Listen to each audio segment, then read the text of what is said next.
It's time for DodgerHeads.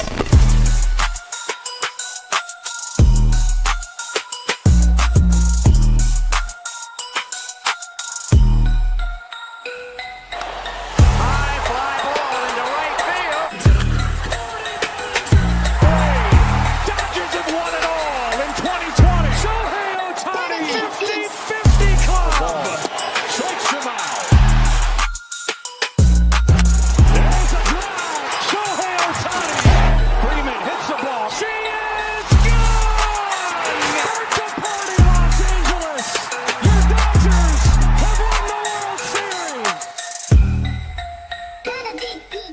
What's up, everybody? Welcome into DodgerHeads Live, presented by DodgerBlue.com, part of the Medium Large Sports Network. My name is Jeff Spiegel, joined today by Matthew Moreno, Bruce Kuntz, here to talk Dodgers beating the Colorado Rockies today, 9-5, and yet only taking 2 out of 4 from Colorado, which we will talk about as well. We've got injury updates on Shohei Ohtani, Tanner Scott, Kirby Yates, Max Muncy, Roki Sasaki, among others, and of course, the weekend series against the Padres, going to get into that as well. So thank you to everybody joining us live on Facebook, on YouTube, on Twitter. Thanks to those listening after the fact via podcast, Apple, Spotify, Google. I know we've got a weird time today, a day game, and some scheduling stuff on our end. So thank you to everybody that's tuning in one way or another.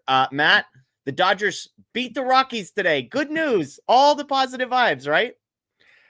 Yes. If you were on social media today, which I know a lot of us were before, during, after the game, it would sort of seem like maybe the Dodgers either lost 3 of 4 or were swept. And look, I get the disappointment. I get the Rockies are the Rockies. I am well aware of their season.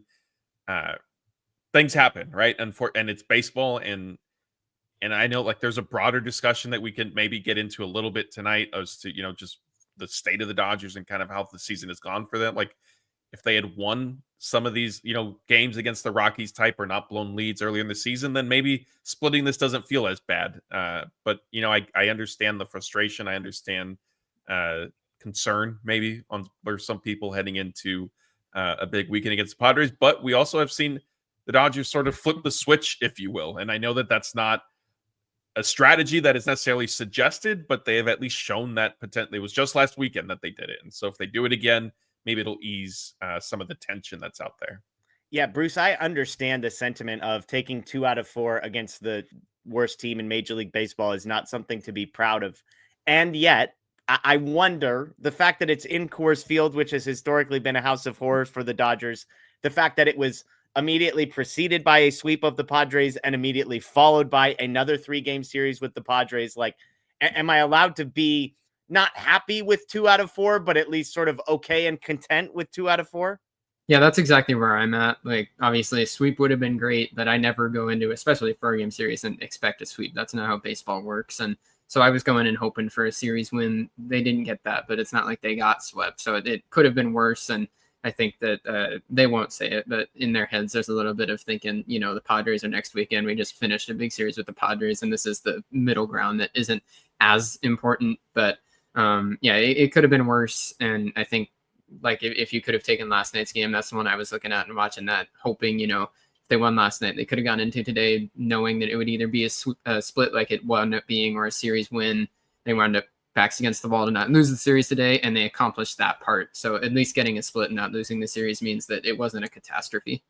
Yeah, the reality for me, Matt, is like we're all going to have forgotten about this series in 3 days. Like, either the series is going to, the week is either a success or a failure based on how the next 3 games go. And I think we even talked about on our show, like, if the Dodgers can get 4 wins out of this 7-game stretch, that's obviously not like a dream scenario. But I think I actually said, but if 2 of them are against the Padres, then kind of like, who cares? That's a success. So the Padres did win today. So the lead in the division is down to 1. But I don't know. Where are you at on this, Matt? Like, is this, oh my gosh, you need to take 3 out of 4 from the Rockies every single time? Or, hey, if you take 2 out of 3 and handle your business against the Padres, then who cares? Yeah, so this is something that, we threw out from the website account on Twitter yesterday. People were upset, and I basically said, hey, I get the frustration if the Dodgers, this was yesterday, so if they win tomorrow, split with the Rockies, and sweep the Padres, and I get, like, it's not a guarantee, like, that does take, a lot of work. I don't think any of us would have thought, and if I'm wrong, Bruce, if I'm wrong, you can correct me. I don't know if anybody would have thought the Dodgers were going to sweep the Padres last weekend. And I know that it's on the road this time and all that stuff, like fine. But if they go 5-2 this week, if Sunday night there's another live show and the Dodgers are 5-2, would have gone 5-2. Like, you take that, and how you got there is a little frustrating, especially with looking at Monday's game against the Rockies, with how that ended, and with Teoscar's plays in right field and things like that. Like, that game you kind of let slip away. I think the quote unquote baseball happens was the Wednesday night game against the Rockies, where sometimes you just get beat, especially out at Coors Field. All of that being said, I think two things can be true. And that's where I think a lot of us, and I'll speak a little bit collectively on behalf of the website, where we sort of land with, hey, like, we understand the frustration and the criticism, and Michael Conforto, he's in the lineup again, and you guys don't want to see him, much less batting cleanup and this and that. Like, fine. But also, like, what options do the Dodgers have right now? One, and two, they technically are still leading the division right now. As bad as things have gotten, the Padres briefly overtook them, and then what happened? The Padres ended up getting swept. So, like, it's not the end of the world, I think, is what we're trying to say. Like, the season isn't ending tomorrow. Like, there is still a lot of baseball left to be played before the playoffs even begin. Now, I'm going to sort of, talk out of both sides of my mouth, if you will. The Dodgers, I think, where I think you need to be concerned with, one, is just like, who are the Dodgers? Like, I don't think, like, they're sort of an inconsistent. I think the Dodgers are an inconsistent team. I think injuries have also been a factor as well. Two, because of that, like, yes, they're in first place in the NL West, but where they're, like, they don't have a top 2 record in the National League. And to me, that is something that I value, because for me, like, avoiding a wild card series needs to be a priority. And 3, not only are you in the wild card picture, I should double check the standings before we started this, but as of last night's games, the Dodgers had fallen to behind, I believe, the Cubs in the wild card standings, which means, you're getting closer to potentially starting that on the, because now you're in the 4-5 matchup and possibly starting that on the road. And so, like, there are a lot of sort of moving targets that I think, like, this ultimately what it boils down to, like, so a lot of things is, how do you want to look at it? And Jeff, as you notoriously have said, you're a glass half full guy. Yeah. I tend to lean that way more so than the other way as well. And look, the reality is, like we said on Twitter, and I apologize that I'm sort of going long-winded here. So thank you, everybody, for bearing with me, especially Bruce and Jeff. The reality is, we've seen the Dodgers win 110 some odd games, whatever the case is, storm through the regular season, have the best record in baseball. And what happens? They get bounced in the playoffs. So the point that we try to just sort of reiterate and point out is, look, we get frustration right now. Things don't look good. Can the Dodgers still win the World Series? Yes. Like, if they have the talent, like, nobody is, like, and you, Jeff, you brought this up on one of the shows recently. Nationally, nobody is questioning the Dodgers' talent. Yeah, they're all picking the Dodgers to keep winning the title. Yeah, like, if they get there, if it clicks for Freddie Freeman for 1 month, if Mookie Betts, they said today on the broadcast, 7 of his last 14 games have been multi-hit efforts. If he does that in the playoffs, Dodgers are probably, should be in good standing. Shohei Ohtani does what he can do. Like, so the talent is there. Like, I think it's just not, like, don't give up on the season because they split with the Rockies is how I'll sort of end that. And again, I apologize. It wasn't necessarily planned, so I apologize again for taking over. Yeah. By the way, we want to welcome in Doug Davis in the chat, World Series runner-up Yankees fan, Doug Davis. So we appreciate you being in here with us, Doug. Thank you for your service. Thank you for Game 5 of the 2024 World Series. We'll always remember that. So we appreciate you, Doug. But look, Bruce, Matt just said kind of the piece that I keep coming back to.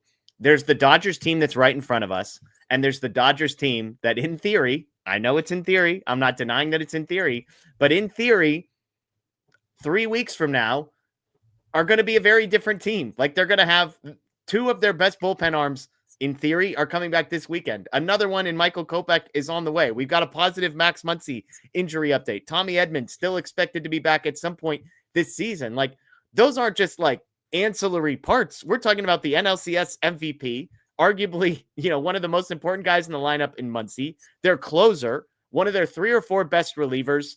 Like, all of these pieces could still be coming back from this team. And so that to me, Bruce, is the piece I keep sort of holding on to for hope. Yeah, and to me, I don't even have to look in theory to say the Dodgers are a really good team. They just swept the Padres this weekend without any of those guys being back. And I think that was a good reminder for everybody that this is a locker room that knows how to win. It's a bunch of players and coaches and administrators. Everybody knows what they're doing, and they can flip it around just as easily as things have felt like it's slid all of a sudden at certain times this year. They can turn it the other way and go out and sweep the Padres when everything felt terrible in a moment's notice, just the same way. So I like, especially for this series, I never have expectations going into Coors Field. I don't care how bad the Rockies are. I don't care what the Dodgers have been playing like going into Denver. Anything can happen there. It's a stupid ballpark with stupid things that happen there. So getting out with the split is nowhere near the worst thing in the world. And now you're able to turn the calendar without a series loss. That is the big thing, I think, for today. Is a split is not a loss, and that really makes a big difference in your mind to be able to go into San Diego and not feel like you completely splundered all of your momentum that you gained over last weekend. Yeah, absolutely. Absolutely. A couple super chats before we get into the game we saw today, the sandwich. I lied on my resume. Now I'm in the lineup on Monday, starting in left field. Might be batting cleanup for all we know. So congratulations on the promotion, sandwich. Aaron Garcia tapping into something we have on our agenda for today. Tanner Scott now expected back on Friday. Kirby Yates on Saturday. He said Tanner coming back this early is very surprising. With him and Kirby returning this weekend, who are the odd men out in the bullpen? Matt, I'll start with you. Like, are you surprised both of these guys got one rehab appearance? Dave said good enough for me, and come back for the Padres series. I am a little bit more so with Tanner Scott, just with the quickness of it all, because when it first happened, like the first things we heard, the sensation and stuff like that, like all the way it was being described, as much as there was the you could call it patented optimism from Dave Roberts and the manual testing they did that night. I was fully expecting worst case scenario with an MRI the next day. We didn't get that. Even with all of that being said, I still thought that it would be, somewhat lengthy, a longer period of time that Tanner Scott was going to be out. Kirby Yates one, less surprised with. I mean, at the end of the day, I am surprised with both also just doing one game for a rehab assignment. I know that they are relievers and it's a different process, but typically, we've seen the Dodgers at least have them do 2 or 3 games. I think some of this is a byproduct of, one, they are veteran. We were talking about it before we started. They're veterans. They did face hitters in live BP situations before going out on rehab. And I think the Dodgers also, their fans want to see some urgency from the team front office. I think this is a little bit of that, of, hey, like, you guys feel healthy, you're ready. Okay, fine. We're not going to bother with, having you pitch another game or 2 for OKC. Just come back and we'll see. And hopefully it works. And I mean, to Aaron's other point, in terms of who might be I think Matt Sauer obviously is Matt. Yeah, that he's the first one. The second one is where it gets a little dicey, right? Right. Yeah. Go ahead. I was just going to say, Bruce, like, as I look up and down the Dodgers roster, there are obviously some guys who have the ability to be optioned and other guys who don't. Edgardo Enriquez feels like the other name that is maybe just sitting there, although he's been very good. I mean, could they move a guy like Justin Robleski out of the bullpen and down to either rest him or just to make room? Like, how do you think they play this out, Bruce? It's really interesting because I think Enriquez has been pitching really well. I don't want to see him go. Robleski has also kind of stepped into a bigger role in this bullpen. It's not like he's a 9th inning guy right now, but he started to get some leverage opportunities.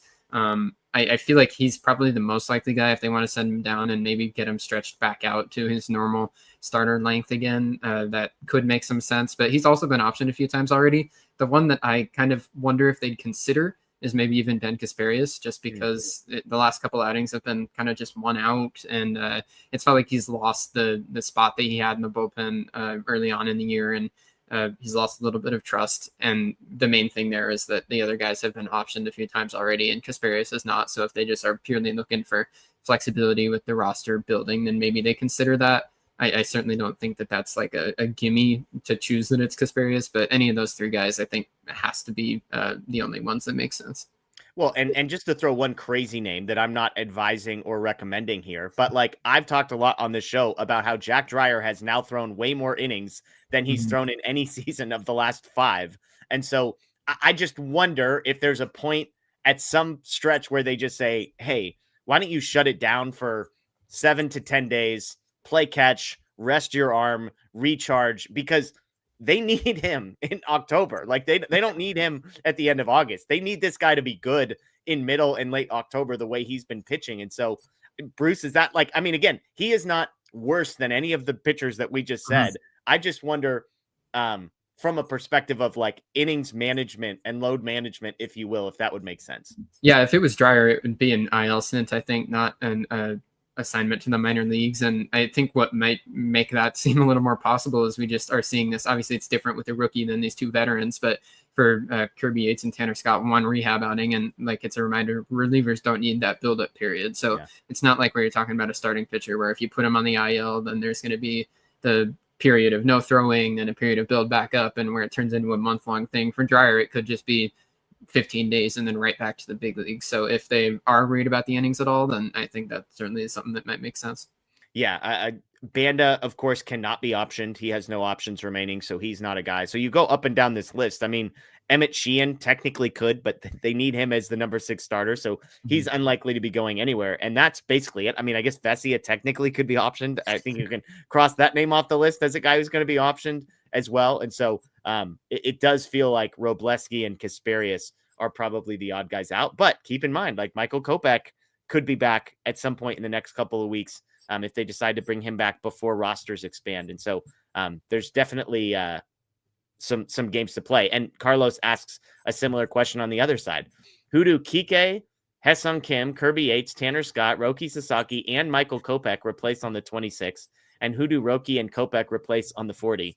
Matt, I sense that there might be an assumption built into Carlos's question here that you and I disagree with, which is the idea that Roki Sasaki will at some point be back on the 26 and 40-man roster this regular season. Do you agree with me that you're skeptical of his return to either of those spots? I am. And one reason is I forget, I'm pretty sure it was this week. Maybe it was Monday or Tuesday, or perhaps at the end of the homestand. I apologize. But recently, Dave Roberts, said that Roki Sasaki, one, needs to like stretch out on his rehab assignment, but two, that he also needs to pitch well. Now, that's in contrast to a lot of other comments that they typically make about rehab assignments where it's like, we need them getting up and down and stretching out. And as long as, the stuff looks good and things like that, we're not going to worry about the hits and all that. So I felt like that was a little telling. And, I know we'll get into Sasaki's second rehab start here later in this show. But yeah, I don't necessarily see him, short of like just a rash of injuries all of a sudden hitting, which it is the Dodgers. So, knock on wood, like that could happen. But if they stay anything close to healthy, semi-healthy, like I just don't see him fitting back onto the team this year.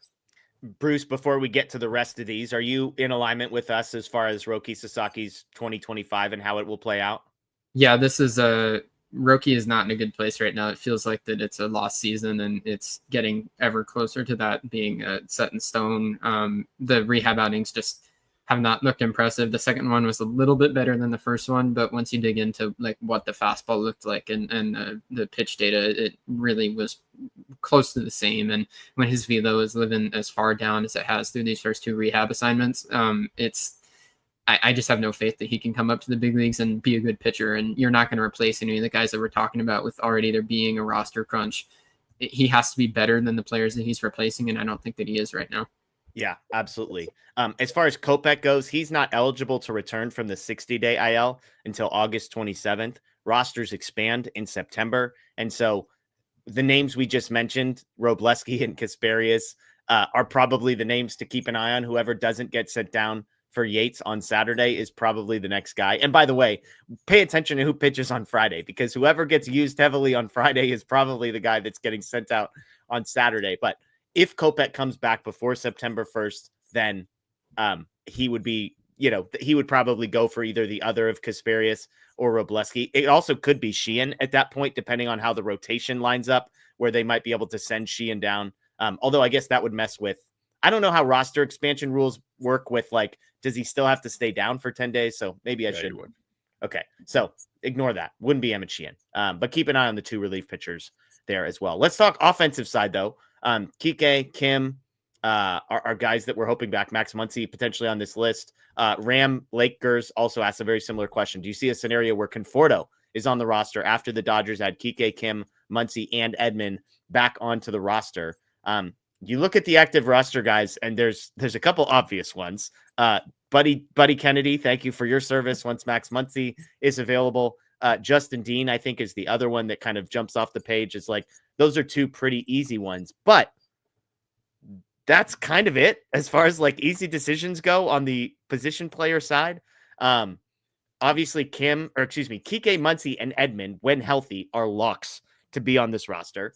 They do expand in September. I'm not sure all of these guys, I'm actually pretty confident all of these guys will not be ready by September.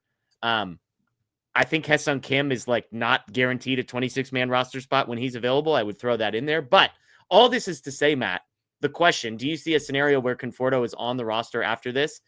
I think there's a scenario where he is off the roster. Like he is very clearly, after Justin Dean and Buddy Kennedy, to me, he is very clearly the next guy. Alex Freeland could be sent down. He would be the other one. But like, I think if I'm Michael Conforto's family, if I'm his real estate agent, I'm crunching some numbers. You don't like doing math, Matt, but the math is not mathing if you're Michael Conforto. Yeah. And this was something, I remember bringing up maybe a couple of weeks ago saying like, part of me feels that the Dodgers are just, once we got past the trade deadline and Conforto was still in the team and they didn't necessarily find a replacement for him, that was sort of the next deadline, if you will, once all these guys are ready to come back. I do agree with you. I'm not sure with Haesung Kim. I think he's activated off the injury list and option to Oklahoma City so that he could play again. And that's tough because Dave Roberts and the Dodgers typically they don't like to operate from the standpoint of, you lost your role because you were hurt type thing. In Kim's case, like the production did start to decline before, the shoulder, I think, became a significant issue, unless like it just hasn't been necessarily specified. And perhaps he was dealing with it longer than we sort of have been told up to this point. But it wouldn't surprise me to see him down in OKC. With Conforto, like when we're talking on or off the roster, though, and I'm pretty sure this is what I said the last time we were discussing this, I think it would be like an injured list thing. I don't know if it's a DFA route from the standpoint of, I just would sort of be hard pressed to see the Dodgers have come this far that finally, like, there's 1 month left in the regular season and now they're going to choose to DFA, like, because then, like, if you do that, like, and I know Michael Conforto is not popular. I know that he has not had a good season. Like, Who? Conforto's not popular? That's what I've been told. Told me this. What the heck? Dang. I'll start directing some tweets your way then, Jeff. Yeah, some people, someone, I'm not pointing fingers here. Somebody on the Dodger Blue account, it was accused of me, tweeted out how good his numbers were as a cleanup guy. So, I mean, clearly we need to tell that person, Matt, whoever that person is, we need to tell them that people apparently don't like that stuff. Yeah, I'll relay that message to that to said person. If you like the reality, like if you were to DFA him and you end up in a scenario where you need like an experienced outfielder in the playoffs because injuries or something happens over the final months, like the Dodgers don't want to find themselves in position to now they're having to call up, Ryan Ward. Like Ryan Ward hasn't been up all year, right? Like, so I think that they still keep him in the organization just as like a fail-safe type thing, but it wouldn't shock me. Like, and I even joked about it last time saying, hey, like, he's been playing through a bad back for this entire year type thing. And that's what they call it. Yeah, I'm with you. I think the Dodgers are always playing the long game here and they want to be set up for success in October. And if there is a way that they can get to the finish line of the regular season and just have Michael Conforto as a live human body that is available for selection on the postseason roster, I think they're going to try as hard as they can to get there. Now, we're going to talk Alex Freeland here in just a little bit, Bruce, and sort of the resurgence he's had over the last 7 days. But I think those are the two guys that are going to be jockeying for a roster spot. And it's, do you keep Freeland up, who, if your infield is healthy, might not be playing all that much and is a plus defender, but you kind of have Miguel Rojas sitting right there, which is like the Alex Freeland that you don't mind just sitting on the bench all the time. But at the same time, if Freeland is a potential postseason guy, you probably don't want him spending the last 3 or 4 weeks of the regular season in AAA either. So to me, Freeland versus Conforto feels like the matchup that I'm watching for that last roster spot. To me, I think it's Kim versus Conforto, at least for now, because I think when you look at that list of names, it's going to be Kike and Kim that are back the closest. And that, like you said, is the easy transactional. Buddy Kennedy, Justin Dean. Dean probably will go back to Oklahoma City. Kennedy, I don't know. I don't really care. But they can add those two guys back. With all due respect, Buddy Kennedy and his fans. if they can add those two guys back to the 26 without too much stress, it's once Muncy and Edman are close to being activated that I really start to dial in on, especially in Conforto's case. I look at for Tommy Edman is the best path to playing time for Tommy Edman to be putting him out in center field, moving Teoscar back to left, and putting Andy Pages in right field. I think there's absolutely a world where that's the best alignment for the Dodgers going into the playoffs, because your defense is certainly better. And if you have no faith that Conforto is going to be a better offensive contributor than Tommy Edman, then there's no reason to keep him in left field. I do agree with Matthew that if that time crunch isn't before September, then they probably will just IL Conforto, keep him in the organization. They got with Jason Hayward last year, they DFA'd him and released him before September so that he could sign a contract and still be playoff eligible, and he wound up going to the Astros. And but once you pass that date, then there's not really any benefit to Michael Conforto to be released. So there wouldn't be any reason not to just keep him in the organization as insurance, even though everybody probably hates the idea of Michael Conforto as insurance. It's the kind of thing like today, he's batting cleanup because you look behind him and it's Alex Freeland in the 5 spot and it's Dalton Rushing in the 6 spot. And it's like, do you want either one of those guys batting cleanup either? And I know Freeland had a good day, but that was just a circumstance situation of Ohtani not being in the lineup. So that's a little off track, but I think Edman and Conforto are the two that I'm watching of how they handle their playing time. And Freeland's a part of that too, because Edman also plays infield, but it's kind of a triangle going on there that Conforto certainly could wind up being the odd man out. Yeah, and whether Edman can play center field, I think is a big part of this as well, because his ankle pre-injury, they were intentionally not putting him in center field. Yeah. And so, like, are they giving him enough time off to actually get fully right before he comes back? It's worth pointing out Tommy Edman's bat pre-injury was not very good, better than Michael Conforto's, to be clear, but a lot of dominoes to fall. Obviously, Edman is going to have a spot. Nobody is disputing that, but okay, we got a couple more super chats we're going to get to. We're going to talk about today's game. I just want to shout out the people that are in here live with us. So thank you. If you are new here, please click the subscribe button, ring the notification bell. We get data on, like, normally when we're doing a show like this, it's like 55% of the people that are in here are actually subscribed to our channel. So please, if you have not already, while you're watching this, just escape, get out of the full screen, take us off the 90-inch flat screen that you've got, click the subscribe button. We'd greatly appreciate that. If you would do that. So a couple more super chats. Tyler says, San Francisco tanking to spoil LA's divisional lead. That is a rivalry. There you go. Love to see that. The sandwich adds, I'm ready for the Bobby Miller Roki resurgence in 2027 to cap off the first four-peat. When I read this initially, I was like, oh, we forgot to talk about who loses their roster spot when Bobby Miller, elite relief pitcher, comes back. Bruce, you're our prospect guy. Bobby Miller, not technically a prospect, but is in the minor leagues. Give me, on a scale of like 0% to 100%, buying the performances of Bobby Miller lately, where are you at? It's hard to place because there's a AAA scale of that 0 to 100, and then there's a major league scale of that 0 to 100. On the AAA scale, I'm a cool 75, 80% of, like, I think he's looked good down there. He's looked better than he had for sure. But I talked about it a little bit. I think that was last week. Whatever was wrong with Bobby Miller was not an on the field thing. And so it's impossible for me to look at what he's done down there and think that it'll translate. I was not really concerned about Bobby Miller moving to the bullpen ever when he was coming up as a prospect, because the command wasn't really that bad. It was certainly playable in a rotation.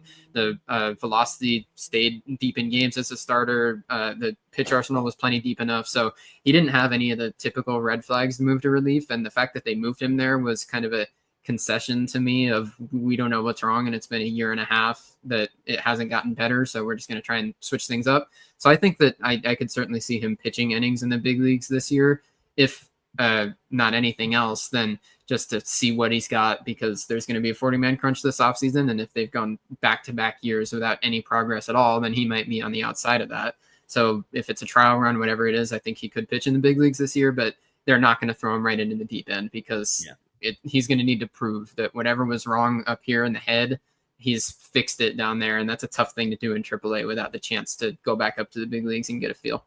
Yeah, but the sandwich said 2027 Dodgers rotation for Pete along Roki Sasaki. So, you think you missed that part of the question, Bruce. We're, I'm entirely with you on all those things. I was hopeful that going to the bullpen was the mental reset, like get you so far out of your comfort zone, so far out of your normal routine, that it actually like shocks your system in such a way that like everything kind of lines back up. That's the hope. I will be honest. The results down there have been very good. And on one hand, hey, it's AAA, it's the minor leagues, yada, yada, yada. I'm also like, hey, if every single Ryan Ward down there, we crap on how fake all of his numbers are because it's an offensive league and all that, like, can't we do the same thing with the pitchers and say, like, yeah, it's an offensive league. If he gives up 1 hit in 7 innings, like, that should mean more? Like, isn't there a little bit of that, Bruce, given that the offensive stats are inflated, that we should, like, be more impressed by what Bobby Miller is doing?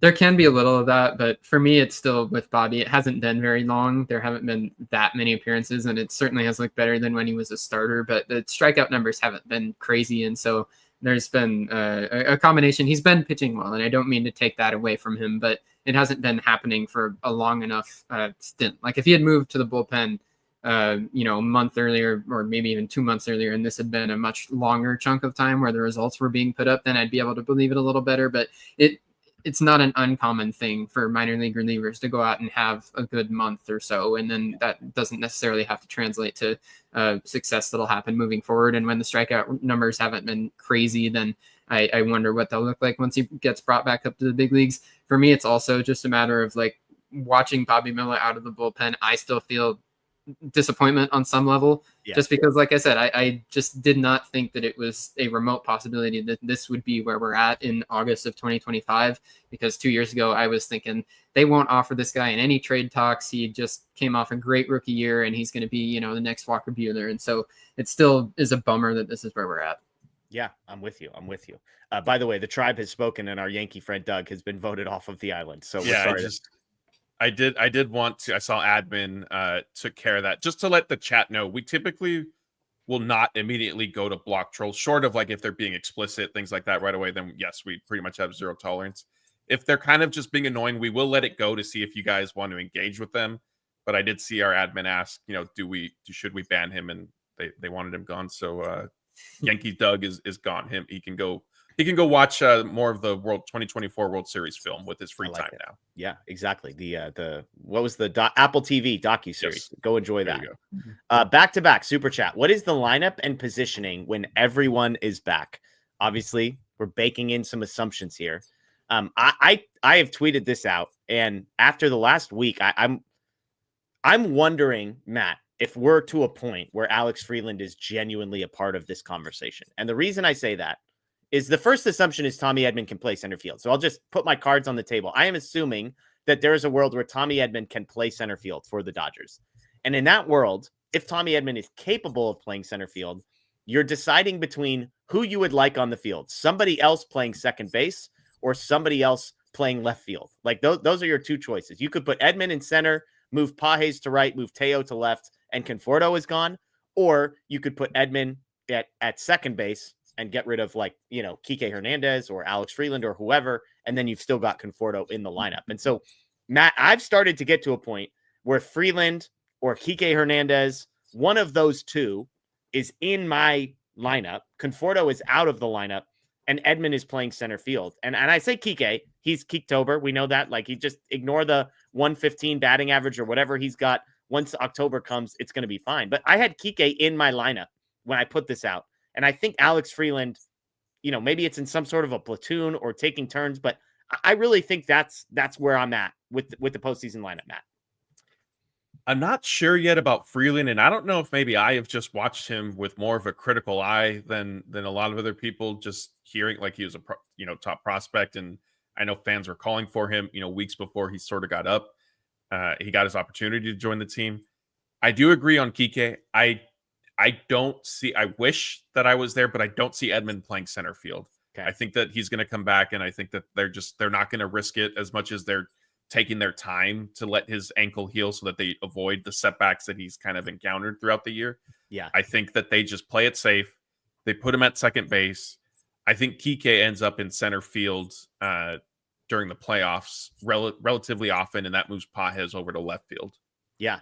And I mean, if you're going Kike and not Freeland, it does give you that option, right? To put Kike in center field and solve the same thing. Bruce, is that kind of where you're at? You put Kike in center field, Edman at second, obviously Muncy's at third, and then it's basically a Kike for Conforto swap. It's very much a question of whether Edman can play center field, and the tough thing about that is none of us really know. That's a Tommy Edman and a Dodgers thing. I'm kind of in a place like you are, Jeff, of I'm hoping that he will be able to, because once he gets back, like, he would benefit the roster a lot more if he can. And personally, like, I love Kike Hernandez. I love Kike October. I love all of that. But coming off the elbow, that slowed him down quite a bit before he went on the IL.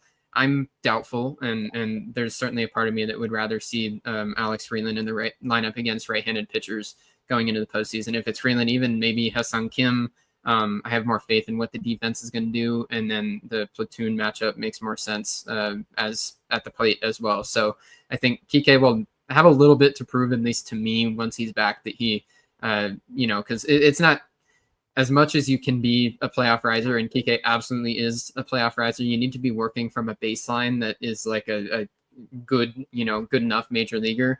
And I want to see him be back to that before I'm ready to pencil him in every day in the postseason. So I guess we'll see what he looks like when he's back. But I'm hoping Tommy Edman will be able to play center field, and that opens up the Rolodex, allows Conforto to potentially be off the roster, gives Freeland a chance to be on it, gives Ha-Seong Kim, and gives Kike Hernandez. I would even say, for me, I'll add really quick, Jeff, sorry, is that I have Kim ahead of Freeland for That was gonna be my postseason, follow-up. for postseason roster, assuming that, of course, that there is health with all these other guys, just for the speed element to pinch run. Yeah. First of all, Bruce, I disagree. You have to have a baseline to start with. If you go and look at Kike Hernandez weighted runs created plus in regular seasons, I can assure you that there is no baseline. Last year, he was an 82 weighted runs created plus guy in the regular season. That's basically 2025 Michael Conforto for context. And he was a 127 guy in the postseason. The year before, he went from 73 sub Michael Conforto weighted runs created plus, and then he was a 108 in the postseason. 2021, he was a 109 in the regular season. Good. 228 in the postseason. So this guy, who cares? Like, he doesn't even get out of bed for August and September baseball games. But to Matt's point, I think Freeland versus Kim is interesting because I want to drill down, Matt, on what you just said. Like, do you think Ha-Seong Kim is a better player than Alex Freeland, or you're just saying he has one identifiable skill that might be more valuable to this roster at the end? Because I think those are two separate. Like, do you prefer Kim to Freeland, or do you just, hey, having a guy who can steal a base when you need it is more valuable, and so it's going to be Kim, even if I think he's, like, obviously a worse fielder, a worse hitter, etc.? Yes, all of the above. Okay, perfect. I think what it probably will boil down to most is just roster fit, and I think it is maybe Freeland is not maybe, like, I think you could say Freeland is a better player than Ha-Seong Kim is right now. But I think Kim, like I said, in terms of roster fit and what the Dodgers might sort of need from a guy on there, but like, it's not like it's not, I don't think you're necessarily discussing Freeland or Kim from, okay, which one of these guys do we want starting on an everyday basis, right? So when you factor that in, like I said, the roster fit and what you would need from a guy off your bench versus what you have from the other players that are on your bench, like, Kim's speed separates him in that sense. Whereas I don't know if the Dodgers would really trust Alex Freeland to go up in a big pinch hit spot type of thing. Well, so you just framed the next question. If I told you Kim or Freeland was starting a game at second base for the Dodgers in the postseason, and you could choose, who would you pick? Kim. That one's pretty comfortable for me. I think Kim played a pretty strong second base, and I think he got into a little bit of a groove. And sure, maybe some of it was like pitchers not necessarily having a full scouting report on him type thing. Like, and that's not a knock on Kim. That's, you see that with everybody. Like, he did start to produce when the Dodgers, sort of strategically had him in the lineup, and then circumstances dictated that he got larger opportunities. And, we saw some production, his drop off there, but I would be comfortable with second base with Ha-Seong Kim starting in the playoffs. Yes. Bruce, if I told you one of those guys was starting, who would you pick? I'm taking Freeland. I think that Kim fits the postseason roster. If we're talking about that last roster spot being a bench spot, then I think Kim gets it because, like you said, Matt, the ability to run off the bench and then the ability to play center field for Kim makes that a much better fit. Kim could step in and be in Justin Dean's role right now of pinch running and playing center field, and then also be able to play infield. So he fits that really well. But if we're talking about starting a postseason game, I think Alex Freeland, he has a little more thump. I think that he has a better chance to play against the velocity of October better. Kim, his biggest issue a lot of times that we've seen has been those fastballs up at the top of the zone and trying to catch up to those. And I think Freeland, I have a little more faith, will be able to do that. And I think the glove is just a little bit ahead. Kim isn't a defensive problem, but I think Alex Freeland has looked like an absolute stud with the glove so far since he got called up. So I'd take Freeland starting a playoff game. Yeah, I think this is a helpful conversation, at least for me, because it differentiates, right? Like, that's why I kind of asked the first question. Are we talking about the 13th bench bat? Because if it's that, then give me Ha-Seong Kim, because I want the ability to go put him on first base with 2 outs in the 9th and I'm down a run, knowing that like there's an 85% chance he's going to go steal second base and I'm going to have a runner in scoring position. But if we're talking about a guy who's actually going to play, I think Freeland is a better defender, to Bruce's point. And I think the overall offensive profile, like the fact that he can draw a walk, the fact that like he can probably handle a little bit more pitching. I don't really care about the switch hitting thing, but some people like that's a big deal. Like that you can't really, opposing coaches are going to have to mess with that a little bit. So it's an interesting dynamic, but I did want to talk about Freeland because we haven't even talked about today's game. Who cares? Thursday day game against the Rockies. They scored 1 million runs, but Freeland was 3 for 5. And at this point, over the last week, he's now 6 for his last 21. He had no extra base hits forever. Now he's had 3. He had a double and a triple today, as well as a pair of walks over that stretch. So the on-base percentage, the batting average, the slugging percentage over the last week, small sample size, 21 at-bats, 23 plate appearances. I get all that. But like, Bruce, I have seen, as somebody that was skeptical, I said, look at the underlying numbers. Like, yes, he has been performing well, but like none of this seems sustainable. That has shifted because the underlying numbers, he's starting to drive the ball. And yes, it's Colorado and it's the Rockies, so grain of salt. But to me, Bruce, like I'm starting to see a pathway forward for him that I didn't even come close to seeing a week ago.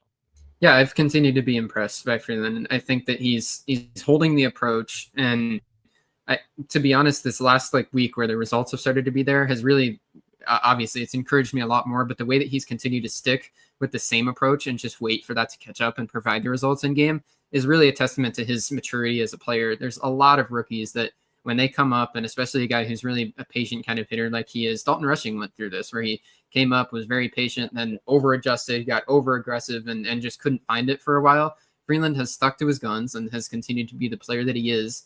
And now the results are catching up. I think he's a really mature hitter. He's not a guy that I expect to be, hitting at the top of the lineup or anything like that. But his ability to draw a walk and remain patient, see a lot of pitches, it's sort of like a Max Muncy light sort of sending up there to the plate. Like you said with the switch hitting, I sort of see Freeland as a platoon. Like I wouldn't want to send him up there as a right-handed batter in a big spot at all. I would be treating him practically like he's just a left-handed hitter. But I really like what he's going to bring to the table from that side. And then when you flip it over and you talk about the defense, you're also like, if we're talking about a theoretical playoff situation, he's a guy that when he's on the roster, if something were to happen and he would need to play shortstop, I'd feel better about that than Ha-Seong Kim too. So you've got a lot of things being brought to the table by Freeland that really work in the bottom half of a lineup with his ability to get on base, then drive the ball a little bit too. I've been really happy with what he's done. Yeah, the strikeout rate for Kim and Freeland at this point are identical. Freeland is plus 10% in the walk rate category. Kim walks like 5% of the time. Freeland is up 14-15 range. So, Matt, what have you noticed from Freeland? Like, obviously, we know the defense. He's made some incredible plays defensively, both at second base and at third base. We know he could play shortstop if needed. He's not currently needed there. But What have you noticed from him over the last week, Matt? I think the biggest thing, I mean, I'll take it first. I'll take it back. I think he told Kirsten today after the game, something to the fact that he's gotten more comfortable being up here at the major leagues. I will say, going back to when he made his debut to now where we're at now, like he hasn't really ever looked completely overmatched or lost. Sure, there's maybe an at bat here or there, but again, like that happens to the best player. Like how many shows did we do where people were complaining about Shohei Ohtani, his at bat quality and stuff like that, and he literally is the most talented player in baseball. So that happens to anybody. Over the past week, I think a lot of the stuff that Bruce said, I don't want to sound like a broken record. He hit the nail on the head. What I will be interested to see is now, like, I think having the results that Freeland did, it breeds confidence, right? Yeah. And so can he carry that now into a big series, or are we going to get some of the, a 1 for 4 day with maybe a single that wasn't necessarily all that impactful type thing? Yeah. That'll just be, and I'm not criticizing him one way or the other. I'm just now interested to see, like, okay, like, You had a big game today. You're on a little bit of a hot streak. You've mentioned feeling more comfortable and confident and all that stuff. Now let's see, basically to his first experience with a playoff atmosphere is what, Petco's going to be since he's been up. Yeah. And he should, because of the injuries, he should have real opportunities there. Buddy Kennedy is the competition over at third base. I know which of those two players I would like to see, although shout out to Buddy Kennedy. Some fantastic defensive plays by him down at third base. So at least you've got the floor of a fantastic defensive third baseman. But, Miguel Rojas loses a ball in the sun, hurts my guy Kershaw's ERA today. Like, I think there's a pathway to playing time. And if you wanted to see, like, what Alex Freeland did in a postseason type environment at San Diego is going to be just that. So, let's talk briefly about today's game because we Jeff, you have a visitor really quick. I know. I'm solo right now, so my dog is checking out the bobblehead situation, seeing what he's interested in. Bear's the best, so shout out to Bear. He's now standing behind me. But let's talk the game really quick. The Dodgers win 9-5. Again, they split the series with the Rockies overall. It starts off, if you missed the game, day game in Colorado, I wouldn't blame you. It starts off hot. Mookie Betts walks. He's batting leadoff because Shohei Ohtani is out of the lineup. First pitch to Freddie Freeman was high velocity. I mean, as middle on a tee as it could possibly be. And Freddie Freeman launched this ball to the point that the camera panned to left center field and didn't even catch the ball landing because it landed above where the camera was pointed. So good stuff. Dodgers open up a 2-0 lead. Unfortunately, they give a run back in the bottom. As I mentioned, Miguel Rojas loses a ball in the sun. It drops for a single, advances to second, a balk by Clayton Kershaw, 3 disengagements without a pickoff, and then he's at third. The run scores to make it 2-1. Dodgers tack on 2 more runs in the top of the second to make it 4-1, although Michael Conforto, cleanup hitter, strikes out with the bases loaded and 2 outs in that one. So not great for him.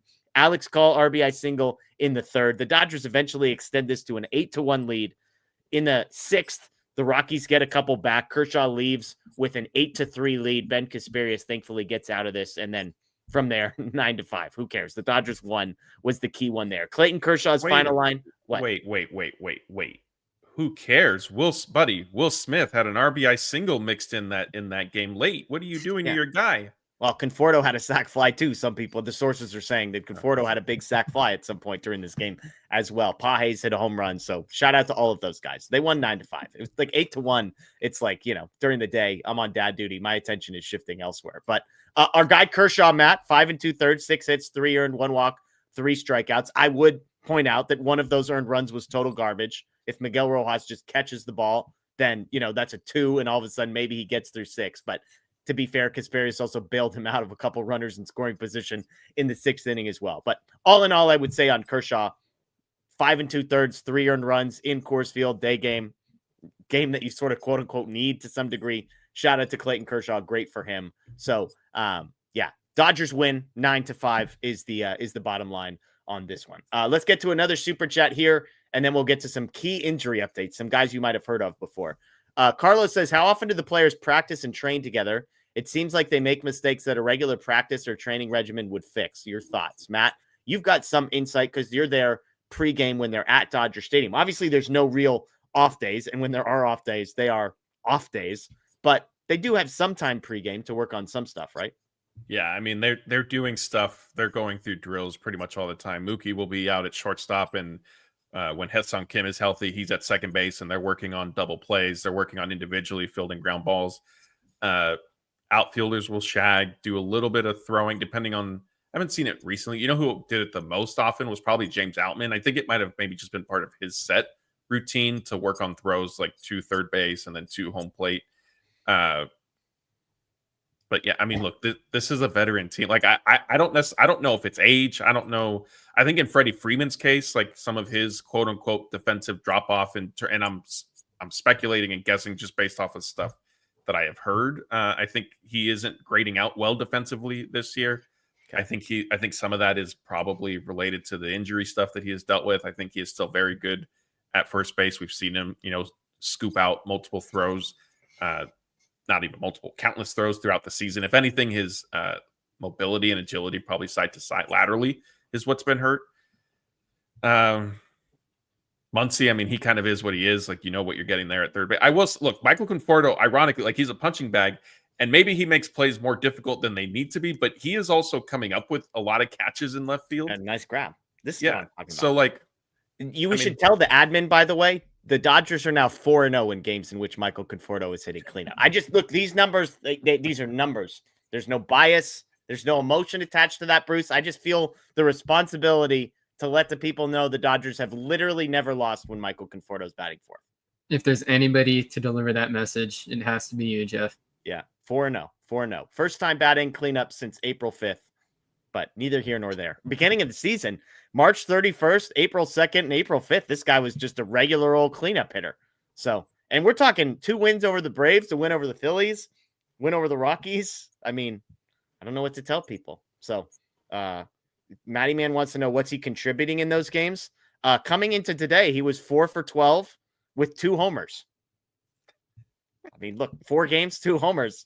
How many other cleanup hitters are hitting home runs in 50% of the games, Matty? Look, again, the numbers are here. He scored 4 runs, 3 RBIs, tacked on another one. So he's up to 4 runs, 4 RBIs, 2 homers in 4 games as the cleanup hitter. And I will reemphasize the Dodgers have not lost. He also has a double in there. So I don't know. Maybe the solution here, guys, is not cutting Michael Conforto, Matt. It's actually batting in cleanup. I am not. You said it. I am not going down that path. So you can add this to your Michael Conforto list of. The chat likes it. The chat's in on Conforto batting cleanup. It sounds like they can't argue with the undefeated record. So shout out to chat for being ball knowers on that front. Baseball Geek 79. I agree with Bruce. Kike needs to prove his worth. Freeland is a switch hitter. Also, I like Alex Call versus Kike. I think we all agree Alex Call is going to be on the postseason roster. For defense, for platoon stuff, that kind of thing. But yeah, I just think Kike, if anybody has proven their worth in October, it feels like he's like the one guy. I mean, not the one guy, but like if we're talking Freeland, Ha-Seong Kim, Alex Call, and Kike Hernandez, I'm like, Bruce, there's one of those guys I trust infinitely more in a big spot in October, right? I have no doubt that if Kike is healthy, he'll be on the postseason roster. The question now is, what's the path to playing time? And the other part, like, this could just be a completely futile conversation because really all you need is one guy to get hurt, and then all of a sudden it's a golden pathway for Kike to be in the lineup. So the only way that it's going to be complicated is if every single guy gets back and is healthy to play. Yeah, absolutely. So appreciate the super chats. As always, that was a big one, Baseball Geeks. So we appreciate that. Let's get some injury updates. Some guys, again, fringe roster types: Ohtani, Tanner Scott, Kirby Yates, Max Muncy, Roki Sasaki, among others. We referenced a couple of these, but we'll just update. Tanner Scott, 1 rehab appearance. He will be back on Friday. And then Kirby Yates, 1 rehab appearance. He will be back on Saturday. Some numbers on Tanner Scott and Kirby Yates real quick.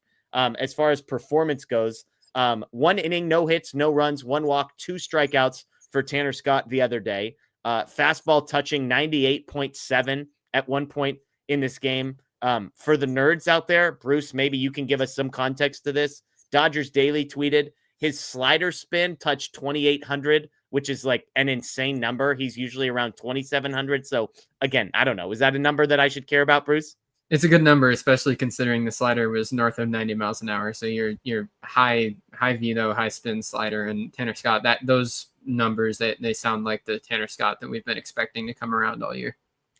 Kirby Yates also got 1. He had 1 outing, 1 inning as well. 1 inning, no hits, no runs, 1 strikeout, 1 walk for Kirby Yates.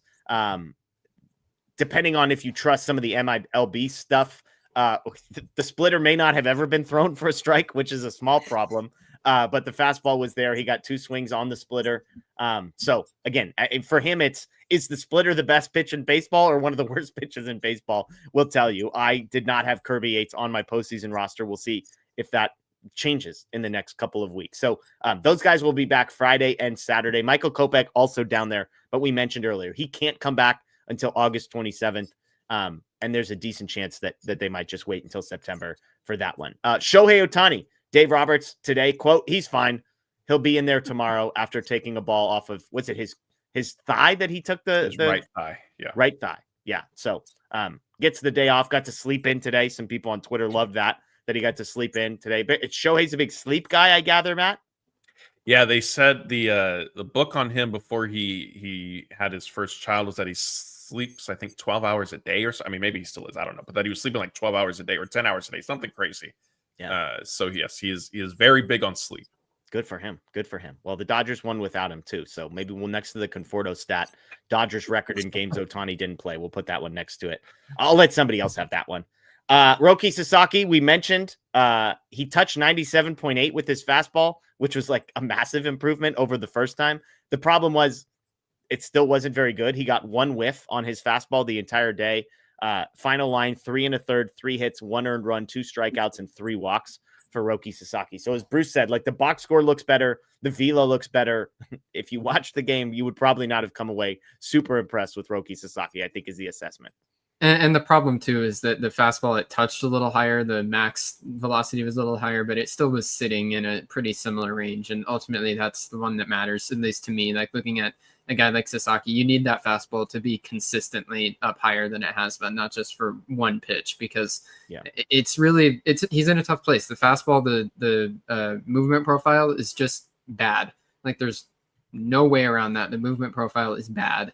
And so for him, he's in a place that even if that fastball is consistently up at 98, 99, it's going to be a matter of survival with his fastball. I don't expect his fastball, unless he overhauls it. I wouldn't be surprised if he throws a sinker this offseason and tries to get that ready for next year. Like he's in a place that fastball is not going to be a good pitch. He just needs to get it back to where it's good enough to play off the splitter and let his splitter be the main pitch that he throws. And right now that fastball is not even close to good enough. Yeah, and I have to give another shout out to our guy Lance Brozdowski, who comes on our show, because he came on preseason and got absolutely smashed in the comments for basically saying, I think he might be a reliever and the fastball isn't good enough. And, hard to argue with the results that Lance, if I was Lance, I wouldn't take a victory lap because you want the guy to succeed, but it's a good take by him. Last injury update real quick is Max Muncy. Matt, he started taking swings off a tee, and Dave Roberts is here to report that he has no discomfort in his oblique. So good news there for Max Muncy. Swings off a tee, no pain. Yeah, I mean, that was a pretty big step forward. Obviously, with oblique injuries, they're pretty tricky. So any of that rotational stuff is encouraging that he's able to start doing it already and not be feeling any pain. Dave Roberts did add with that there still isn't necessarily a timetable for his return. So, I mean, my guess is we're looking at least another 2 weeks until Muncy is back. Yeah, absolutely. And people asking about Brock Stewart. As far as I could tell, we have no update on Brock Stewart in the last week or so. Is that accurate, Matt? Yeah, not probably. We got one at the beginning of the homestand. He did speak, and that video is up on our YouTube channel. So he received a cortisone injection and a PRP to treat his right shoulder. So that requires you to be shut down for I think like 2 or 3 days. He was optimistic by how he responded to it so quickly, but he was going to be shut down, and then he'll have to kind of start throwing again. My assumption is he probably has started playing catch at some point while the Dodgers have been on the road. There you go. So some positive news up and to the right on the injury front for the Dodgers there. I am going to hand over the reins of this show to Matthew Moreno. Him and Bruce are going to stick around. They might talk a little Dodgers, Padres, answer some questions, all those types of things. I will plug real quick that I recorded with Scott Kaplan today of ESPN LA, also a known San Diego guy. So we had a great conversation about Dodgers Padres. He's the best. And just to hear like the back and forth of all the Padres people in his life, the people who like, who cares about this series? It's just 3 games. And then the people who are like, this is actually the World Series and we don't realize it yet. So he's awesome. I asked him which Dodgers player Padres fans hate the most. That was a fun interview as well. So that'll be up on our YouTube page tomorrow. So encourage you to check that out. But I am off to maybe not survive the weekend. Tomorrow morning, I'm going to be running a race that starts at 11:50. It's 200 miles over about 29 hours. I'm one of 12 people running this in a relay race. My first leg is 6.7 miles on a asphalt highway at 2 p.m. on a day it's supposed to be 100 degrees. So, thoughts and prayers for me. If this was my last show, it was a good one. I'm going to say that. Shout out to everybody. And my meal, I got Subway packed as my just bland protein, no sauce meal that I'm eating. And I texted the group. I said, if I go out and Subway's the last thing I eat, that's a bad way to go out. So hopefully I don't go out if for no other reason than Subway's my last meal. So that's what I got. Jeff, like I said, it sounds like you got this easy. It's in the bag for you. Do you want to share the advice that Blake passed along? I thought that it was pretty Blake good. told me to drink lots of Coke and carbs, I think were his burger. two. A burger specifically because the carbs and the protein will help keep you fueled. I may or may not be having a burger tonight, so we haven't exactly prepped. We started hydrating though, so we're pounded a liquid IV about an hour ago. Another pint of water down the hatch. So we'll see. I mean, what's the worst that could happen, right? That's what I keep telling myself. So I appreciate everybody who hopped in, and again, I'm handing this off to Matt to run things. So enjoy the rest of your night, guys, and we'll see you on Sunday, hopefully. All right, Jeff. Thank you. Good luck. All right. Well, Bruce and I are going to take over here. Our next topic before we get into some questions with you guys is the Padres. Obviously, Bruce, we sort of touched on it earlier in the show with Jeff splitting. Before we kind of fully dive into it, do you think that, professional athletes, professional sports, it happens? The Rockies series, in some sense, to me, was the ultimate kind of trap games, if you will. You're coming off an emotional series, like the Padres matchup, as much as the Dodgers really, sort of try to downplay it, like you knew what it was. Like at that point, the San Diego had jumped into first place in the NL West. Like it felt a little bit different, right? And so you sweep that series, then you go and play the Rockies, who are the Rockies, and you know that on the back end of that Rocky series, you have the Padres again. So a little bit of a trap four games. And again, it doesn't fully excuse what happened, especially, that Monday night with the Teoscar Hernandez not making those plays in right field. But what we saw last weekend, what are you expecting now with these next 3 games down in Petco? I'm expecting the intensity to certainly be dialed back up. And I think going into San Diego is a chance for them to really show up and feel like it's that postseason kind of approach and bring everything that they've got. I think last weekend back in LA, it was more of a controlled, like getting back to the Dodgers that they know they have been in the past. And they know that they still can be of controlling the atmosphere, controlling the pace of the game, keeping things within the baseball. It didn't feel like there was very much extracurricular energy being spent on things like, the pitches up and in the last time when the bench is cleared. None of that happened last weekend. And I think that was the Dodgers' intention. Down in San Diego, I think it'll be different because then the Padres have a chance to control the pace and control the energy, and the Dodgers will need to go in and be fully prepared that I think this is going to be a raucous weekend in San Diego. Hopefully a lot of Dodger fans will be heading down there and be able to contribute their side of it, but it's going to be a crazy environment and they'll have to be ready for that. And I apologize. I overlooked. I think we need to give you floor to brag a little bit. You were at Dodger Stadium for, I think, 2 of the Padres games, right? Yep. Back-to-back Saturday and Sunday. Back-to-back wins. I know that your reputation had been taking a little bit of a hit because you had been going to games and Dodgers weren't just losing, but they were getting blown out in some of those. So, Bruce, I think you need to take a little bit of a victory lap here. Oh, it was tough. It was 10 straight games. I don't think I had made that clear in the midst of the streak because it sounds that bad, but they had lost 10 games in a row that I had been at. It was some of the most frustrating losses that I'd been at in my life, some of the most frustrating losses of the year. It was very bad, but they've won back-to-back now, and I'm trusting the law of averages that if we lost 10 in a row, now maybe they can win 10 in a row that I'm at, maybe even just, go on some kind of streak, get it back to closer, because I've always been the person that my whole life when I'm at the stadium, I swear that they are better when I'm there. And now this year has been the complete opposite. So hopefully we'll get back to normal now. Yeah, perhaps. I mean, hey, you're 2-0 in your last 2. So just look at it that way. You're already on that path. You brought up great points about, San Diego. I do agree with you. I am going to be curious, and I will be covering it for DodgerBlue.com as always. So as Jeff said early in the show, if you weren't listening, be sure to subscribe to our YouTube channel so you'll be able to see all the pre- and post-game interviews. We'll, of course, have a bunch of written articles up on DodgerBlue.com as well. You can follow us Twitter, Instagram, Facebook, DodgerBlue1958. I am going to be curious to see what the fan base is like. When I went down there for the series in San Diego earlier this season, it was more subdued than I anticipated. I was kind of surprised by it. Like there was a little bit of added buzz, if you will, more so the first game and it was during the week. So maybe that had a factor versus this time it's going to be the weekend. It starts on a Friday night and maybe people are, in and around the gas lamp area and that type of thing. But I do agree with you. I think that I was relieved, honestly, when they played at Dodger Stadium that there wasn't any of that extracurricular stuff. I do think, and maybe we're going to be called homers and biased, like the Dodgers are not throwing at the Padres. Like they have so much to lose in those, and that's just not something that they do, right? They're not that type of team. They don't, I know Joe Kelly has his history with the Astros. I think that's a little bit different, but they don't have those types of guys on the team. But I do get concerned that and there were the Padres did have a couple of batters hit. I know Xander Bogaerts was one of them. I don't remember if Tatis got hit, but I think there might have been a pitch that did go up and in. Yeah, there was. Him once or twice. What I get worried about is because we've seen it. Like the Padres take that as, oh, there they go again. They're throwing at us. And so then the Padres like kind of start stuff, if you will. And then if you're the Dodgers, like at that point, then you feel like you sort of have to respond. It's almost like a self-fulfilling prophecy where it's like, well, who started it? Well, who ended it? Like it just keeps going on and on. So I hope that does stay out of this weekend's matchups. I don't think Blake Snell, he's starting Friday night. I think he's not gonna, like, I think they know him well enough that if he happens to hit a batter, they're gonna hopefully know like it wasn't intentional. But that'll definitely be interesting to see. Obviously, the Padres just took 3 or 4, I think, from the Giants, right? Is what it ended up being. So division lead. I mean, are you see it changing hands at all this weekend?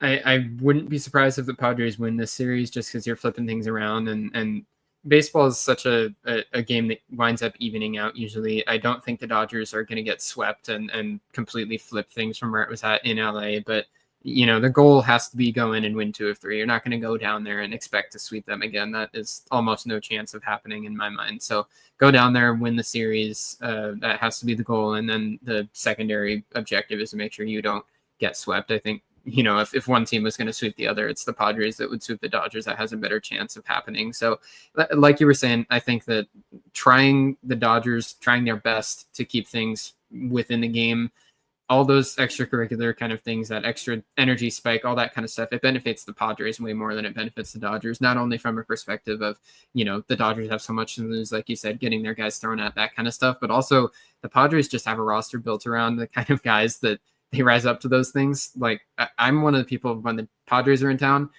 there's no booing. There's nothing for the guys like Tatis and Machado, because they step up to the plate. It's like Altuve and Correa, those kind of guys too. They will feed on that, and it feels like you're making them better. So they thrive in those environments. So I think the Dodgers will go down there, try to stay within themselves, be the Freddie Freemans, the Mookie Bettses they're stoic. They go up, they beat you, they go back to the dugout without too much celebrating, and then they get out of there with a series victory. Yeah, great points. I see Amanda's asking about the weather down there. So as of now, it looks like Friday, Saturday, and Sunday the high is going to be 87 each day. So that's warm for San Diego. A little bit cool for up here, because I know that the heat wave has rolled in. It's been bad. Yeah. All right. Let's get to some questions. As a reminder, if you could just start it with the word question in all caps, that makes it easier for us to pick out. We do have a couple that came in already.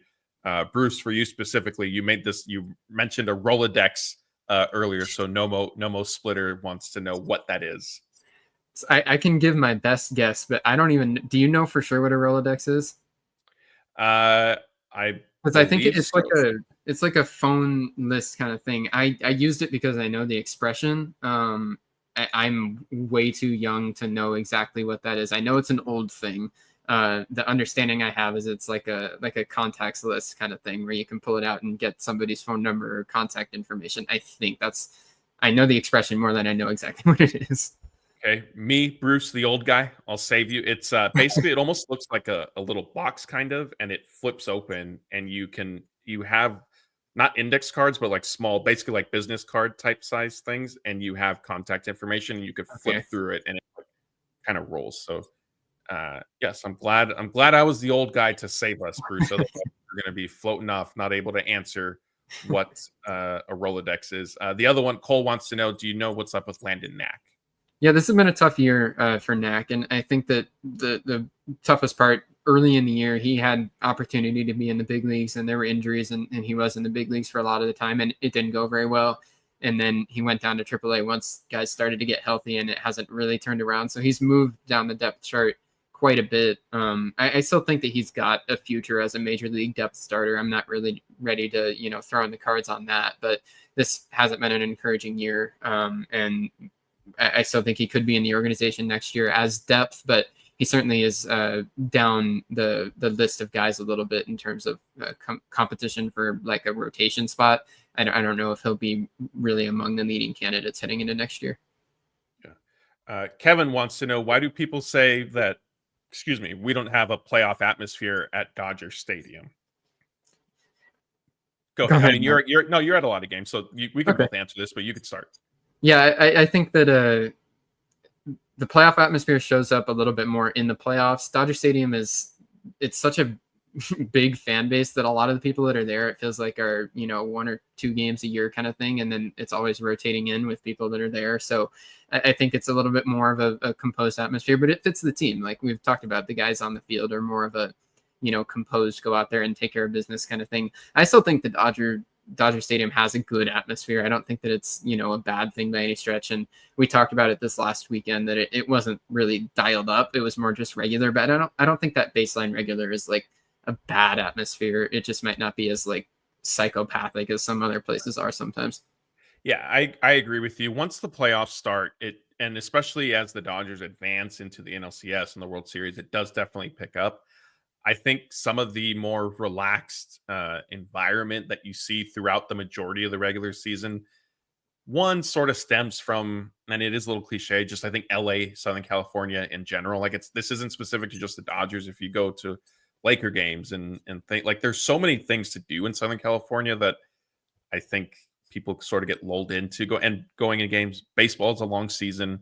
And I think with the Dodgers specifically, it has been, I know it hasn't always translated to winning World Series, but there has been a lot of winning. There have been 11, I think this would be 12 out of 13 NL West championship, right? So like since 2013, like when they went on that crazy run to win the NL West. Like I think if you went to Dodger Stadium during that time, you probably got a little bit more of the intensity, the rah-rah type thing. I think the other part of it too is, in this, and I know Kevin didn't frame it this way, but we just got done discussing the atmosphere at Petco Park. A team like that, the Padres fans, like there's, the quote unquote rivalry and the big brother, little brother, like that fuels, I think, their, I won't call it frustration, but feelings towards Dodgers and the team, the Dodgers, and their fans that then head down to San Diego. And I've been down there several times, since I've been doing this. And when the Padres, before they really, 2020-ish, when it was still kind of early into their becoming, a postseason contender, Petco Park would be taken over by Dodger fans. It would be majority Dodger fans. So you're not seeing that as much. Like the Padre fans have kind of taken back control. But yeah, I mean, I think that there are several reasons, Kevin, to kind of, and we touched on some of those, but I do agree that Dodger Stadium the atmosphere is fine, and it definitely does get better, if you will, once the actual playoffs do arrive and things of that nature. I completely agree that it's a matter of there's an expectation, whether that's fair or not is a different conversation, but there's an expectation of winning, and Dodger fans are ready to save their energy for the championship series and the World Series. That's just where they're at because they're in the division series every year. I've noticed it just being at games in the early part of the playoffs, in the division series. It does not feel as crazy as I'm sure other parks are because it just feels like an extension in the regular season, and a lot of Dodger fans are thinking, sometimes the division series games aren't even all the way packed out because there's people who are saving their money for the championship series and World Series, and I completely get it. Yeah, and I will say, look, like Dodger Stadium, when the Astros came, like the first time after this cheating scandal was discovered and all that stuff, and fans were allowed into Dodger Stadium for the Astros to be, those games were great. Like that was some of the craziest environments, World Series included, that I have ever covered and been a part of. So Dodger Stadium can get there, like you just sort of takes a little extra to do it. Noisy Ninja 91 wants to know, what are the excuses now for Conforto over Call? I think Dave Roberts and the Dodgers have sort of continued to tell people why Michael Conforto is in the lineup, and fans just don't necessarily want to hear it or listen. It's not necessarily something I agree with. Bruce, I don't know, not to go completely way back. I remember at the time of the Conforto signing, I didn't necessarily get it, especially because it came before they agreed to terms with Teoscar Hernandez. So I was thinking, like, what are you guys doing? Like, Teoscar Hernandez out there, you're allegedly trying to bring him back. Why are you signing Michael Conforto? I looked at his stats. Like, I thought he was fine. I thought ultimately, okay, it's 1 year. Like, whatever. How bad can it kind of be? I think like it's been worse than even, low expectations. Did you feel strongly one way or the other when they first signed Conforto?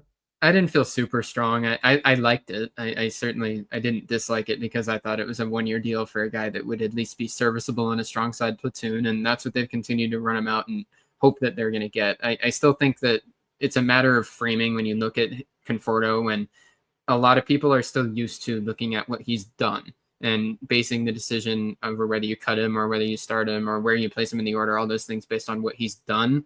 And that's not how they operate. The Dodgers, they operate based on what they think he's going to do. It's a matter of projection, and that isn't automatically the same as what it's been in the past, because Conforto's been terrible. I'm not by any means arguing that he's been good or that there's been reasons to be super encouraged or anything like that. But it is a simple fact that his numbers are below the level that he's played, and that level is not good, like I said. But his numbers are so low that it's almost hard to sustain numbers that are that bad for a guy who has been a big leaguer for a long time. And the expected numbers are higher. I know you probably don't love that. A lot of people don't love that as a talking point, but if you think about what Michael Conforto will be for the rest of the year, there's a much, much higher likelihood that even if it's not good, it's higher than what he's been so far. So basically that's what the Dodgers are basing it off of. It's another discussion to say whether that should be enough to keep him in the lineup. And I think that we've already said there's absolutely a world where if Tommy Edman gets back and can play center field, or if they feel good with TK Hernandez in center field, that the projection bottoms out, and even what Conforto will be doing isn't good enough to keep him here. But that's just why he continues to be in the lineup, not because they expect the production that he's had to continue, but because they expect it to be better. Yeah, and I do think like Dave Roberts did basically, acknowledge it while we were down at the Freeway Series when it was in Anaheim. The 2 weeks, 10 days, whatever it ended up being, 17 days that Michael Conforto had before the trade deadline. Mm-hmm. The Dodgers believed like, oh, okay, like this is what we have been expecting. Like the expected result, the actual results are meeting the expected results at this point. Like I think that influenced them at the trade deadline. And yeah, I mean, it's just regressing. As you said, like we're not going to sugarcoat. Like I know that we get made fun of a lot. A lot of what we say about Conforto is sort of tongue in cheek. Jeff, if you missed him earlier, like he leans into his defending of Conforto as a bit at this point. We all know that Michael Conforto's season has been awful. I think the other reality, and fans, again, don't necessarily like to hear this, but right now, especially with injuries and things of that nature, like the Dodgers clearly don't believe that they have a better alternative or one that would be necessarily quote unquote worth it. And that ties into one of the questions that I saw scrolling through here. Now, let me see if I could find it. Oh yeah. Cameron says, has the window closed on Ryan Ward possibly being added to the 40-man and called up to the big club? I think probably it's dang close, because if we pass the playoff eligibility mark, then yeah, it definitely will have. We're pretty close to that now. So I don't think that that Ryan Ward, like I said, it's all a matter of projection. And when the Dodgers look at what Michael Conforto will do over the final month and a week, in a matter of like likelihood, it is not more likely that Ryan Ward will be better. And that's the only reason that he hasn't been up. So Ryan Ward has been in the Pacific Coast League for 3 years. He has done really, really well down there. He's done everything that he can. So it's hard to have this conversation and not feel like I'm criticizing him, because he's done his job. He's done everything that he can do. And really more of it is the stuff that he can't control, unfortunately, of the defense just isn't very good. And it's a very heavy profile. And when they project out what they think Conforto's bat will catch up to, you can disagree with that. You have every right to, but what they think Conforto's bat will do, they haven't projected that Ward's would be better. So that's the reason that he's still down there. Yeah, and I think Ward's potential opportunity, like the window closed on it. And yes, Cameron, to answer your question, I do believe for a lot of the reasons Bruce outlined, and for two, with Kike coming back, with Ha-Seong Kim coming back, with Alex Freeland's emergence, like, and they traded for Alex Call, like I just don't see roster spots opening up for him. Ward is the ultimate. Sorry, Matthew, just one quick little point. Ward is the ultimate guy that he doesn't have any value on the roster unless he is in there as a starting outfielder. So like you said, with all these guys getting back, it's already going to be a crunch of who gets pushed to the bench. And Ryan Ward's not a guy you push to the bench the same way Michael Conforto isn't, because he would have zero value as a defensive replacement or a pinch runner. And Ryan Ward's the same way. So the only way he would have been called up is if they expect to pencil him in every day in left field against right-handed pitching, and they haven't been in that place. Yeah. I see people confused. At least one person was confused about Jeff is fine. He was hosting the first hour of this show, and then he had to hop off to take care of some stuff. And starting I forgot. Did he say tonight at midnight or maybe early afternoon? I forgot when. Jeff is going to be part of a long relay race type thing with a team of, I think, 6 or 12 people. So he's going to be there combining to run 200 and some odd miles up in Oregon. So Jeff is fine.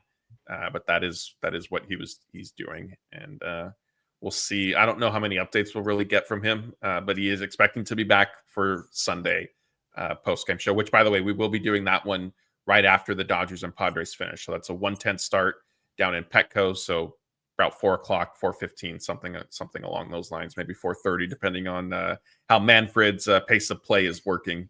We'll be doing live. Jeff and Anthony will be on with you guys. Dr. V, another, Conforto, he wants to know if Conforto is out once Kike and Edman come back. So we did sort of discuss this earlier. I think we all sort of landed on, like, we wouldn't be fully shocked if Conforto is at the very least out of a role per se, not necessarily starting as much and likely on the injured list type thing. I think you and I agreed. I think you agreed with me, like, not necessarily out of the organization though. Yeah, I think that if Conforto gets forced off the roster, there's certainly a possibility it's onto the injured list just as an insurance policy, because, if you do force out, if you force him out of the organization completely and then you give Kike or Edman the starting center field spot, and then, one of those guys gets hurt again and you're left with an opening in left field, then if you're past that August 31st postseason roster deadline, then the only guy that has the Conforto role kind of ready to be served is Ryan Ward, and he wouldn't be on the 40-man roster and wouldn't have debuted at that point, so you wouldn't want to turn to him. So then they'd at least have Conforto on the injured list to activate, not feel good about, but at least have a guy that's been on the team this year to step back in. Right. All right. We have a few more here. Shelly's asking, she missed it. Any updates on Max Muncy? Yes. So Max Muncy did start taking some swings and hitting off a tee. Dave Roberts said he's feeling well, no pain, no discomfort, but still not necessarily sure when he's going to return. Let's see. This is going from Rod. He wants to know, has Kershaw disproved the idea that you need 95 plus mile an hour fastball to succeed in MLB? I mean, I think he's the exception, not the rule, right? Greg Maddux, an exception, not the rule type thing. But I think it is possible, obviously, but you need to certainly be plenty talented and know how to also pitch. The thing with Kershaw is he's, top 5 starting pitcher of all time. He's got the slider that is still really good. He's got the curveball that's, Cooperstown. Everybody knows that. So you can't have a fastball that is as slow as his without having the rest of the arsenal and the rest of, just his overall profile being as fantastic as it is. It drags the fastball up just barely to a playable level. It's not a matter of the fastball by itself being a pitch that can succeed. Yeah, his curveball is so good, it fooled the home plate umpire today. I don't know if you caught that. He threw it right into the strike zone, and for some reason, it was called a ball. I've been a proponent of the human element in umpires, but like I said, it's getting harder and harder to defend these guys. I just want to see the challenge system. That's the ultimate happy zone for me. Yeah, I agree with that. Nomo Splitter is saying, excuse me, is Kyle Tucker worth pursuing in the offseason? We will definitely see the Dodgers thrown into the Kyle Tucker news that they always are. So we'll see how much they actually are pursuing. But they always kick the tires. Anytime there's a guy that is this good on the free agent market, the Dodgers will at least hit him up and see what's going on. And I wouldn't be surprised if they do another one of their, like they did with Bryce Harper and other guys before, where they say, we'll give you 4 years and $1 gazillion and see whether you're okay to do that. And he'll probably say no, but we'll see the Dodgers name connected to him this offseason for sure. And if they wound up somehow pulling it off, that would be incredible. Yeah. Bruce, you may or may not know the Greg who is asking this question. It says, do either of you think Mookie starts a game in right field this season? I don't necessarily think so, short of like multiple injuries happening and just needing to do it. But I don't think so. How do you feel? No, my answer is a flat out no. I don't think that it's even something that is remotely in the consideration, because Mookie is not an outfielder anymore. He hasn't done anything in the outfield for literally since spring training. He didn't even bring his outfield glove to Camelback Ranch. I remember him saying that, because Mookie Betts is an infielder. He's not fast anymore. We know that. So the range in right field, there's an easy misconception, and it's easy to understand why it gets that way for people that want him moved back to the outfield, that he'd be able to go back to right field and be the Gold Glover that he used to be and make all the highlight reel plays he used to. He would not. Having mobility is as important as anything in the outfield, and Mookie Betts is a great enough athlete that he wouldn't be bad, I don't think, but he's lost so much in terms of just the quickness that he wouldn't cover very much ground. His best place is at shortstop. That's the way this Dodger roster is built, and there's no reason that they're going to change that. What did you make of the meeting and that whole thing? Are you in the camp of, yes, they were talking about Mookie's swing, or are they lying? Is it all a big conspiracy and a cover-up because they were plotting out right field decisions? I don't know exactly what they were talking about, but I am very confident that it wasn't about right field. It could have been about his swing. It could have been about other roster things, like, if he wanted to go in there and talk about what Teoscar's done in right field, or maybe even if he wanted to move him back to left field. There could have been a number of things that they could have been talking about, but I do trust them when they say that it wasn't anything about moving Mookie back to right. Yeah. All right, a couple more here. Cole wants to know, another one for you, Bruce. Is Dalton Rushing better off being traded? It says this summer, but I think this offseason, or should he remain in the backup role going forward? I certainly don't think that he'll be off the table, just because he's a really good player, and in the current space that he's in, there is a little bit of value being left on the bone, right? Like, Dalton Rushing is too good to be a backup catcher only, but we've also seen the way that he's played a lot more than regular backup catchers do, and it's because of how good he is that they've been able to do it that way. So I don't think that there's any necessity to get Rushing out of the organization and in order to take advantage of his value. So I absolutely think that they could go into next year with Rushing as the backup, expect him to play 1 out of every 3 games, and then if he is really finding his stride, then I think you get to the conversation of how do you get him on the field in other ways, because this offseason there's going to be a hole in left field when Conforto isn't brought back, and they definitely could have Rushing put on the outfield glove again and take some fly balls and see whether that could at least be a possibility to, in between the catcher starts, get a couple of games in left field as well.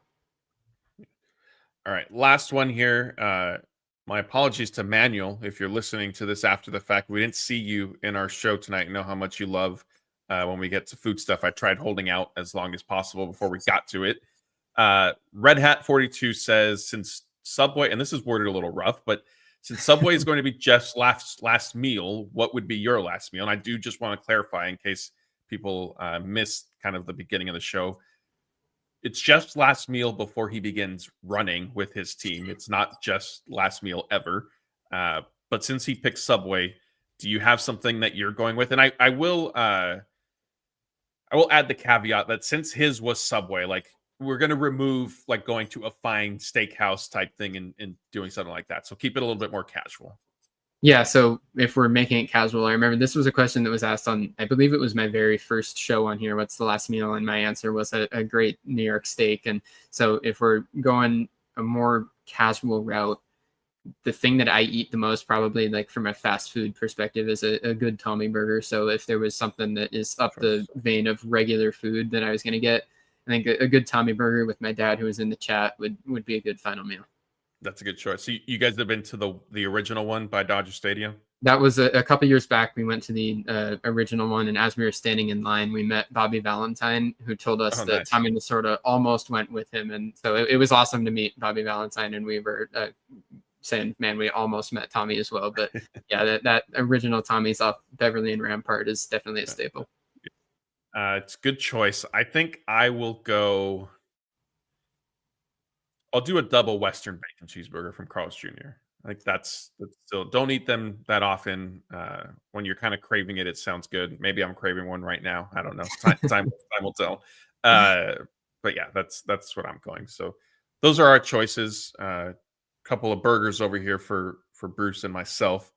Again, Jeff, he will be back. He's just doing some running with the team, and we wish him well. And I told him on the show, and I told him in text, hey, sounds easy enough. You guys all get to break it up. You can rest a little bit and then get back to running. You'll be good. So yeah, that's going to do it for this show. Again, thank you everybody for hopping in and joining us. I know that we moved this one up a little bit earlier than you guys are all accustomed to. We did end up getting up to about 2,000 people in here with us today. So a big thank you. As a reminder, if you are on YouTube, if you haven't yet, please be sure to hit the like button on this video, subscribe to the channel, ring the notification bell to make sure you get to join us whenever we do these live shows. And then you'll also be notified if we do schedule the stream. If the time is different, you'll be alerted to something like that. If you're not on YouTube, come check us out at some point. We did cross 90,000 subscribers. So a big thank you to everybody for helping us get there. Now we're pushing on towards 100,000. Podcast listeners, Apple, Spotify, Google, all that good stuff. Subscribe there as well. Rate and review. We certainly appreciate that. So as a reminder, Jeff and Anthony, Jeff has said he's not sure what type of condition he'll be in, but he will be sitting down. So he will be back on Sunday for a live post-game show. And that one will be moved up as well, just because we feel like there will be hopefully some excitement from a weekend series against the Padres. And so you guys will definitely want to talk about the games as soon as possible. And so we thought we would just move it up. I am heading down to San Diego tomorrow morning, so be sure you're following us, Dodger Blue 1958. DodgerBlue.com will have you guys covered with coverage throughout the entire weekend. So once again, that's Bruce. I'm Matthew. Thank you, everybody, and we will see you next time.